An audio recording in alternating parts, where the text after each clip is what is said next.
बिस्मिल्लाहिर्रहमानिर्रहीम अस्सलाम वालेकुम नाज़रीन। आहियां लैला निसार। अवां सभिनी खे जिते जिते आवाज़ टीवी ॾिठो वञे थो, अवां सभिनी खे दिल जी गहराइनि सां ऐं आवाज़ टीवी जी समूरी सथ पारां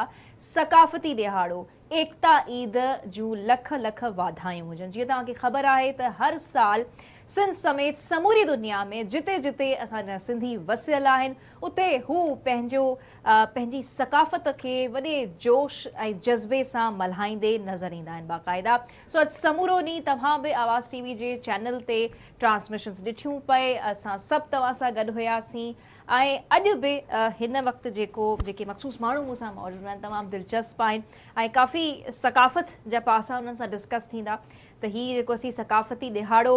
मल्हायूं पिया, ज़ाहिरा ॾिहाड़ो त असीं हाणे सिर्फ़ु इहो हिकिड़ो लफ़्ज़नि जी हद ताईं ॻाल्हि रहिजी वई आहे, पर ॾिठो वञे त असां समूरो महीनो ई उनखे सेलिब्रेट कयूं था ऐं पंहिंजी मुहबत आहे उहा अजरक सां हुजे, टोपी सां हुजे ऐं उनखां अलावा सिंध धरतीअ सां हुजे थी, उनखे असां बाक़ाइदा तौर ते उनजो इज़हार कंदे ज़ाहिरा हर को जेको आहे नज़र अचे पियो। ऐं गॾो गॾु इहो बि आउं ऐड कंदी हलां त जॾहिं सकाफ़ती ॾिहाड़ो अचे थो, क़ौमी एकता ईद जॾहिं अचे थी त हर ख़ासि करे सिंधी चैनल्स जो हुन में वॾो किरदारु आहे त हू को न को स्लोगन रखनि था ऐं को न को थीम रखनि था, उनजे सिरे हेठि पोइ उनखे मल्हायो वञे थो। ऐं हिन भेरे आवाज़ टीवी जी जेकॾहिं ॻाल्हि कजे, जंहिं थीम हेठि जंहिं सिरे हेठि हिन भेरे असीं एकता जो ॾिहाड़ो मल्हायूं था उहो तमामु नोट करण जोॻो आहे, तमामु सुठो आहे। त असांजो नारो अमुन ऐं भाईचारो, सिंध धरती अमुन पसंदि माण्हुनि जी धरती आहे ऐं हीअ जेको थीम आहे